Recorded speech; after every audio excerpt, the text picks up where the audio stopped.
Hey there, Taylor. This is Carl calling, and just wanted to talk about running away, imbalanced encounters, and I definitely appreciate the idea of the world being not balanced in the party's favor.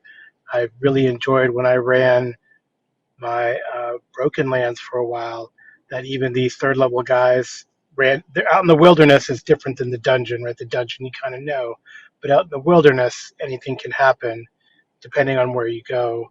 And at some one point, they got a flyover by a dragon, and it was like, you know, let's all run and hide. Let's all run and hide. They didn't all run and hide.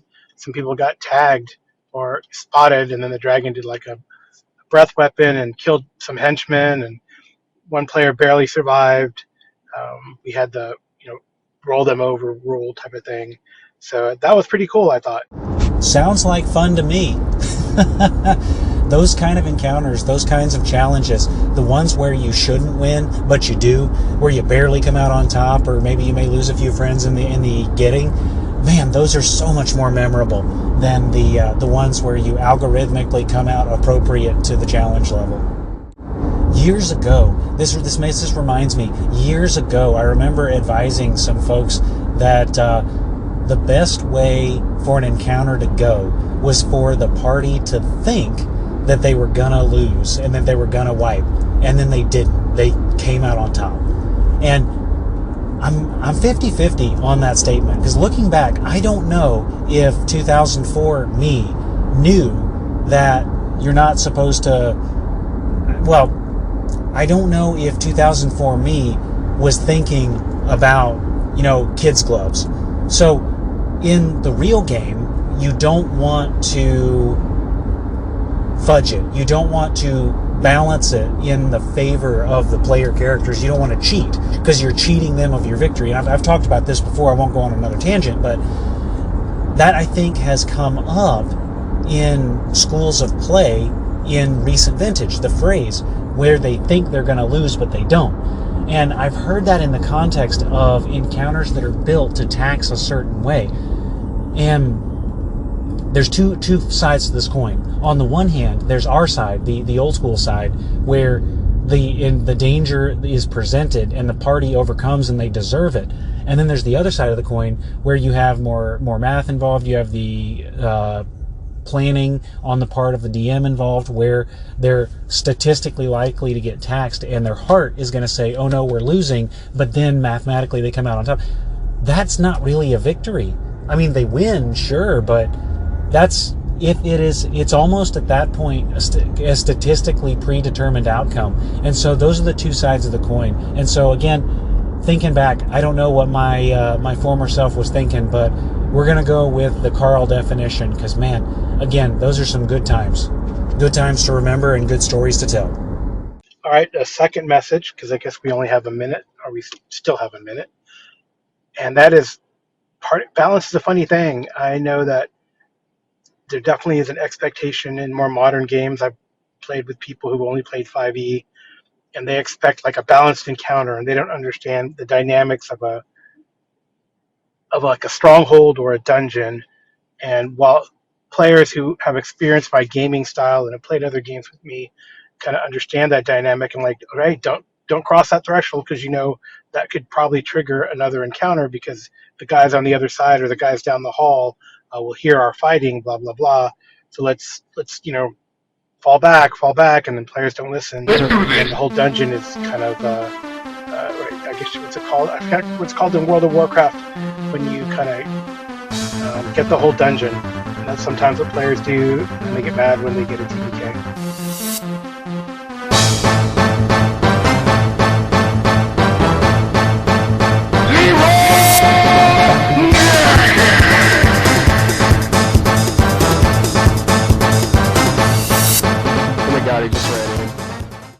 Oh well. I have heard about that and I've seen that, but fortunately when running it, I've never had somebody do that to me. Regarding the minute limit, I think I'm going to set up a speak pipe. I may have a speak pipe by the time this episode airs. Who knows? But yeah, I'm going to go ahead and do that because one, it's just so much easier. Two, you get the time frame and all that fun stuff. But yeah, so be on the lookout for that link in future episodes. Either way, thank you so much for calling in. It's fun to be getting calls again. It's great to know that we're engaging in these kind of conversations again, and it's good to hear your voice. Going forward, if we ever get to play in, I will make a point to be cautious in your games, and in the event that we get wiped, I'll celebrate with you, because as everyone now knows, the K in TPK stands for Carl. Again, thanks for calling in. Hey Taylor, Kevin calling in from Redcaps podcast. Just finished listening to your latest episode where you're talking about abstract combat foo. Really enjoyed it. I agree with pretty much everything you were saying on there. Being able to have a interesting cinematic combat makes everything more interesting and fun at the table for everybody. The only word of caution with it is to make sure that you're not giving the one person who has the best ability to articulate a scene some undue advantage in combat over everybody else who doesn't have that same ability to articulate it as well.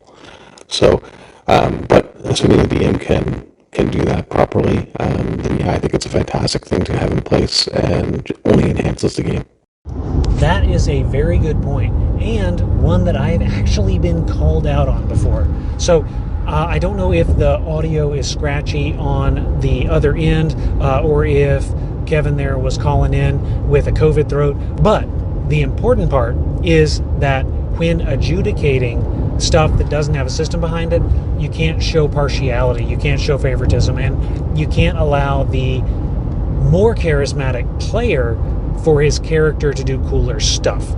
Now, you do want to encourage thinking outside the box. You do want to encourage creative problem solving, but at the same time, you have to keep a balance. And I like to proceduralize those things. I have yet to proceduralize fancy stuff like that, and so maybe there's a solution out there. Other folks who have ideas, is this an adaptation of the deep die that is more narratively driven? Let me know. If you have a solution, let me know, and I'll be happy to promote it. But yeah, anyway, long story no plot. It's important to encourage that creative thinking, but you don't want to show favoritism. So yeah, that's a very good point, and thank you for the call in. Hey Taylor, Kevin calling in from the Redcaps podcast. Just listening to your latest episode where you're talking about GM metagaming, or responding to the call on that. And you mentioned that you thought it was adversarial or GM metagaming if the monsters all pile on the healing user or the cleric, I guess, or if they all piled on the magic user. I don't see a problem with that. If you're playing them, if the monsters are intelligence, if they're intelligent beings, maybe they've encountered this sort of a character before, and they know that character is a support character, or it will make the fight more difficult for them. So they're trying to eliminate the weak one first. Maybe they're also trying to go for the same thing that the players do, try to get a quick morale check in, and if they can eliminate one character, maybe the rest of the players will run away. So I don't know. I don't think that's inherently adversarial or inherently metagaming. It may just be smart monster management, but it all comes down to how intelligent these monsters are. In retrospect, too, thinking about it, it's not necessarily... Oh, there goes my recycling bin. I'm outside watching the boys. Anyway, it makes sense for a pack predator to attack a weakly armored target. If the magic user, for instance, you have a guy in his nightgown, including the nightcap, just kind of hanging out, a pack of wolves is going to naturally be more attracted to that target than the mean-looking guy with the metal armor and the flashy shield. So that sort of does make sense if you attack in a way that's consistent with the idiom of the monster. Now, if a gelatinous cube were to try to roll around and do that, then that would also be unsuccessful because they move 10 feet per turn. But anyway, beside the point, if it fits the idiom, it makes sense to me. Interestingly enough, the caller actually texted me after I'd aired that episode, and he mentioned that where I had interpreted it as a metagamey thing, where the DM was being adversarial. Dada, earmuffs. You need earmuffs? Dada, earmuffs I need. I don't have any earmuffs. I only have boy earmuffs. Will you go get your boy earmuffs from the store? Not the store, the inside? I need Oh, no, not the... So what was I saying? The caller actually texted me on the Discord, and he mentioned that I had misinterpreted his intent. Where I had gone in an adversarial direction, he had intended it for more player benefiting. So, if I remember correctly... Wait, why am I paraphrasing? I can just go look on the Discord. Okay, I've got my Discord app open, and I'm looking at his response. So he gave me two things. The first was what I remembered. That is the determinant of adversarial. Keep working on it. You can do it. We're learning how to put our seatbelt on. So anyway, point number two. I interpreted that the targeting characters, like we talked about, but also there's the opportunity of the DM saying, how many hit points do you have left? And if it's low, targeting someone else. So cheating the player. I'm just gonna go in my black seat. You're going to climb over and go into the old chair? Yeah. Be careful. I cannot unbuckle you from that one. So be careful if you buckle yourself in. But anyway, he had mentioned that there were 2 points, on the first of which was the one I did not remember, that is in line with the adversarial pattern, and that is regarding the rumor table. So where I mentioned that there was the possibility of, is that actually metagaming, or is that lazy DM prep? So is that lazy DM prep, or is that metagaming? And from what he said, you could do that in an adversarial way so as to make the rumor false, true, or partially false based on how the party prepared. So going into the fire temple, so you prepared a bunch of water-related spells? Haha, the rumor was only partially true. And so now the spells are useless. That kind of bad behavior. At the same time, you can ask the player, okay, how many hit points do you have left? Or if you're tracking it as the referee, how many hit points do they have left? Targeting the player with the higher hit points so as to give them that little edge to get out. Now, my players would catch me doing that. And I thoroughly oppose that. And he's absolutely right that is insidious. Because when you deny the player the right to lose, then the stakes are off. And all of a sudden, the victory is hollow, and you've robbed them, honestly, of a true victory. So it's like winning with loaded dice. Then you didn't really win, did you? Anyway, great call-in, or great series of call-ins, and a great series of responses. Thank you for contributing a little bit more fuel into that fire. Hey Taylor, interesting episode, your latest one. I don't know. The Moosehead. I never heard it called that before. That's interesting. So as far as what you talked about, though, the idea of describe what you're doing as opposed to rolling the dice, I'm with you 100%. And that's definitely something that could be ported into other games. I think the key thing, of course, is to make sure you're not designing things where if the players don't think of what to do, it stops the game dead in its tracks, right? And part of that's by running an open world as opposed to just running a railroad thing. But you know, if they get deep in the temple and they're trying to get into the secret room and they can't think what to do, I'm not saying just let them roll die to do it, but maybe have clues throughout the temple they can pick up, because you know, it's kind of a shame if it's one of those things where it just stops dead in its tracks and they never get further. But you know, maybe the next party will get further, and maybe that's just what's destined to happen. I don't know. Anyway, take care, and I will talk to you soon. 2 quick things on that point. One, and this is by no means original. I was given this advice way back when, and then I've implemented it. Whenever a party is supposed to find something, or there's a direction that if they're going to accomplish a particular goal they have to figure out, always assume they will not find the clue, and drop between 3 and 5 clues. Now, as I've heard of it, it's the rule of 3s, but there are so many 3 rules that I don't want to get them confused. So anyway, 3 to 5 is a good number of hints to drop on your party. And even then, sometimes they're going to need to get a lucky dice roll. But that kind of ties in to the next thing I wanted to say. Honestly, I almost never design solutions. Whenever I run a game, I design problems. Like I said, this is a lair for cultists. They are patrolling in this manner. How are you going to get in? And the players have to figure that out. I don't think about, well, how they need to cover their tracks with this particular item. I don't think about, okay, they need to analyze their patrol patterns and come in at this particular time. No, they have to figure that out, and I actively avoid figuring it out for them, not because I don't enjoy it, but because I enjoy it more when they surprise me. I want the players to think outside the box, think within the context of their character rather than their character sheet. And when they do, I like to reward that, because that's the kind of game I enjoy playing. And I assume that the people who play with me, who put up with me, like that kind of game too. So good thoughts. Thank you for calling in.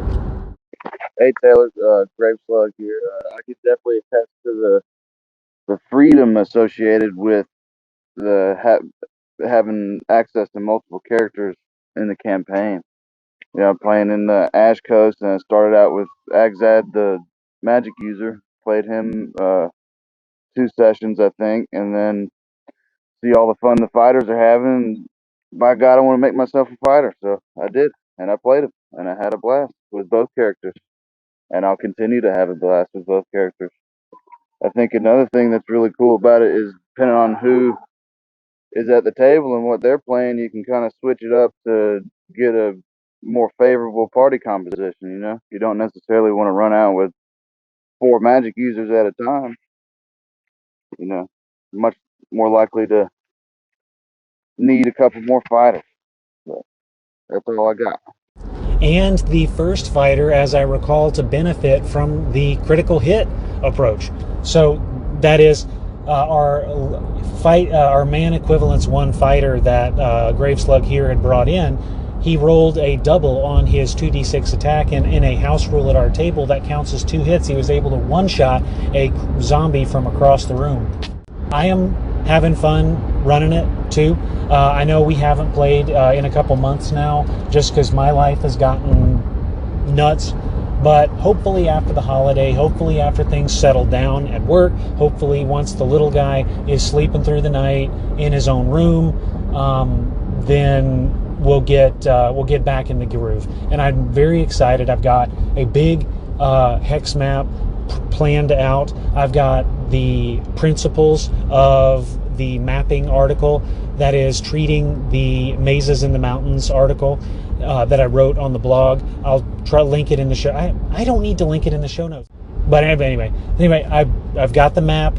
I've got a bunch of adventure sites. I've got a new tool that I wrote to help me to be more quick about restocking and logically provisioning.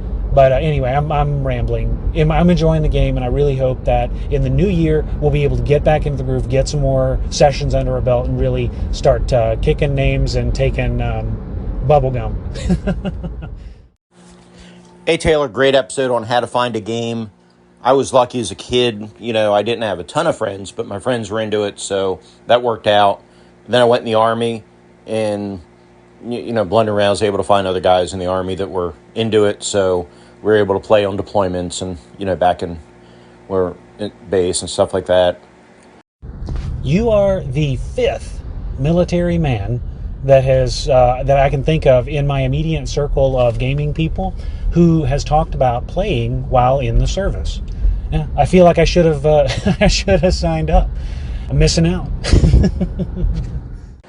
Yeah, I because I've kind of gravitated towards the hobby and hung out in game stores, stuff like that, I was always able to find people to play with. Up until when I moved out, when I got stationed at Fort Bragg, I kind of broke from the hobby for a while, got into other hobbies, so I wasn't really actively looking for anybody to play with at that point.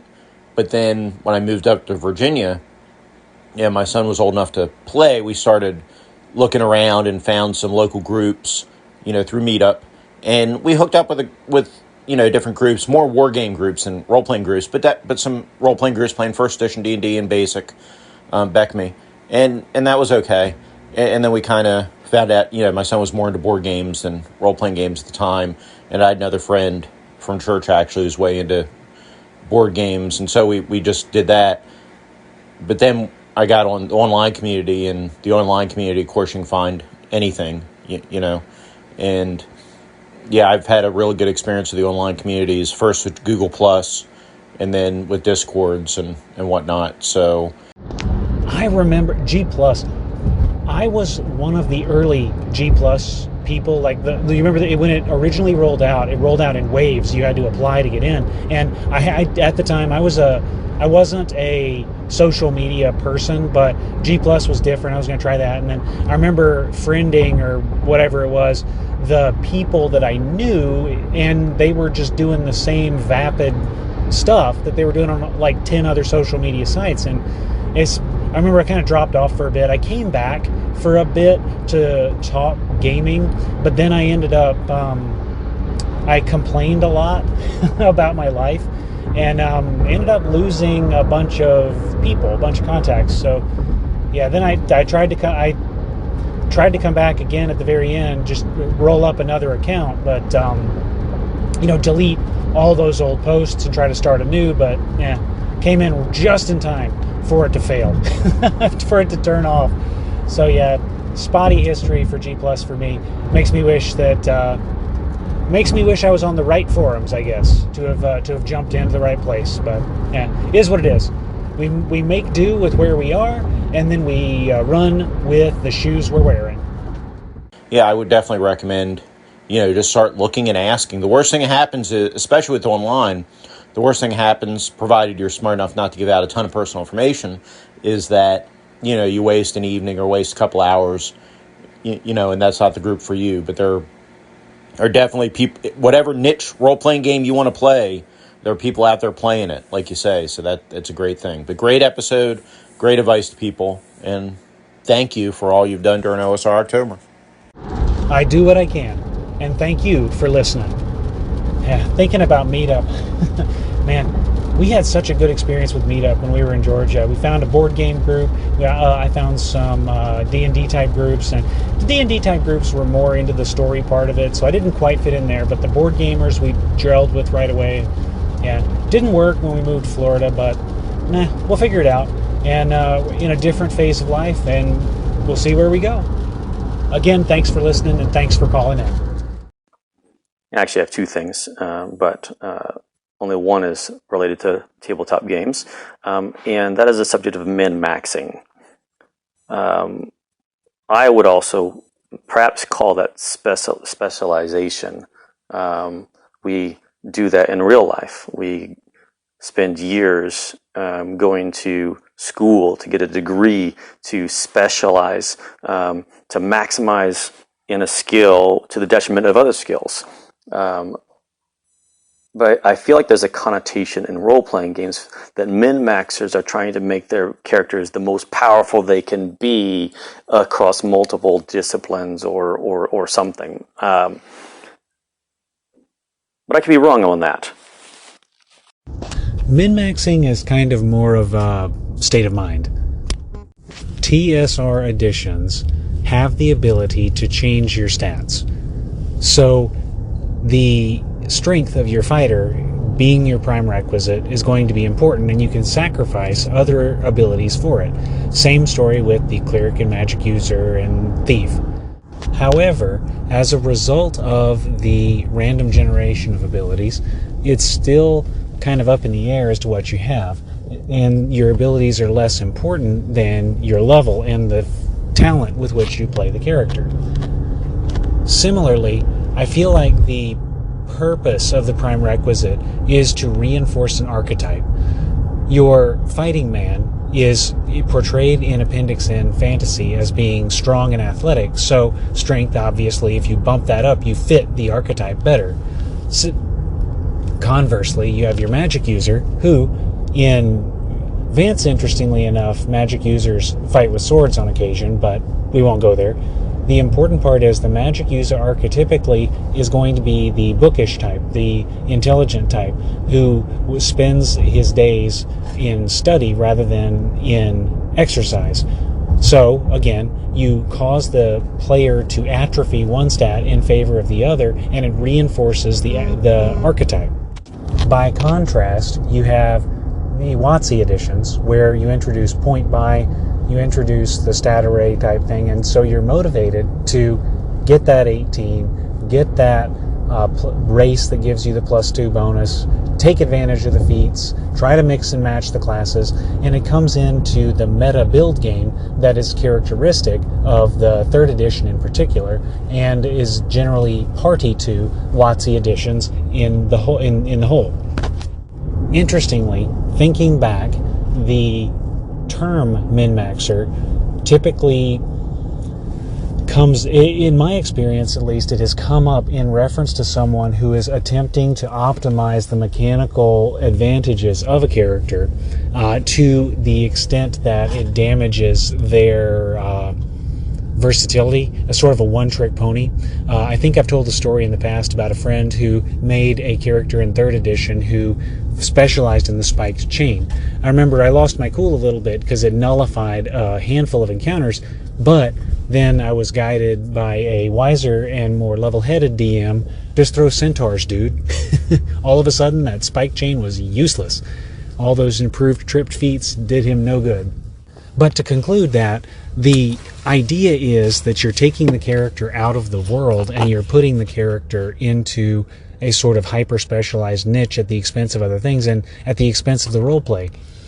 It makes me wonder, because the TSR editions, roleplay means something different. When you look at the player rating system in the 1st edition DMG, player ratings are based on the way that they play the role within the party, not the way they play the role as you might in a theater kind of situation. I'm very curious how min-maxing or character optimization would occur to a TSR alumni. But it's a moot point, as the OSR editions tend to lack that kind of customization. You get what you get, and you improve by the level and by the wit on your brain. I'm curious what listeners you might think. So what is the difference? Is there a difference between taking the optimal stat placement in a WotC edition versus trying to change out your stats or pump up your prime rec? What is the difference? And I've kind of already gone off on how I think I see it, but I'm curious what you think. Tell me I'm right. Tell me I'm wrong. I'm looking forward to the call. But I think my idea of min-maxing comes from playing in a group where they would try and take the absolute best of things and find the right combination to make the most powerful character that they could, as opposed to picking things to make your character really good at a particular thing. And the example I have is I've been guilty of trying to specialize in an area, and my favorite character, and I know this is going to ruffle some feathers, but my favorite character was an illusionist, a gnome illusionist at that. At least it wasn't a kinder. I've shared about him often to others, but his name was Drashard Trotwood the Brave, and all of his spells or illusions were entirely about either keeping the opponent or threats away from him or getting himself away from them.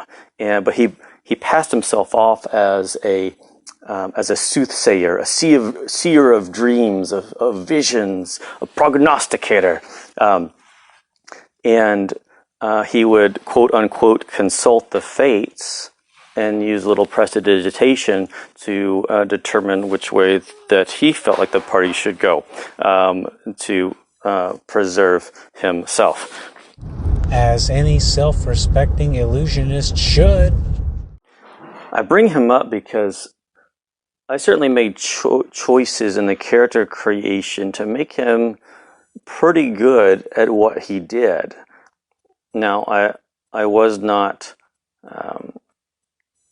min-maxing in the sense of making sure he had a +5 or the greatest bonus or anything like that, but he had a thing that I had him do, and it fit an idea of a character that I wanted.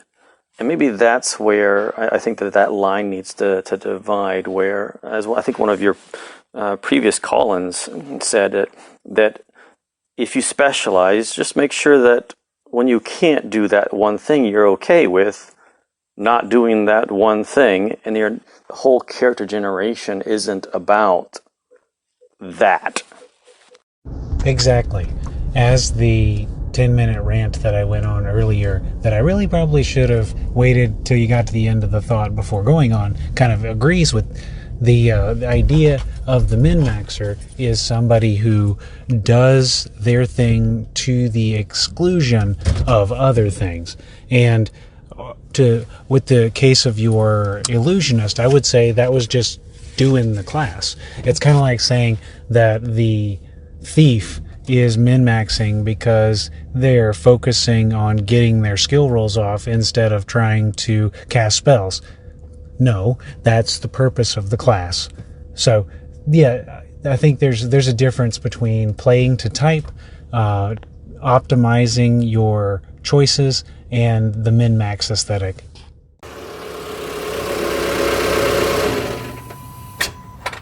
And that wraps up another episode of the Clerics Wear Ringmail podcast, an independently operated product released for educational and informative purposes under the You Can Totally Steal This license. As always, sound effects are from mixkit.co used under the Mixkit royalty-free license. Segments recorded in a vehicle are recorded using a Bluetooth hands-free device, and Clerics Wear Ringmail assumes no liability in the consumption or distribution of the podcast. By listening, all parties agree. Any parties with questions can reach out on the Clerics Wear Ringmail blog, and parties who are dissatisfied can go suck an egg. Thank you for listening, everybody, and delve on.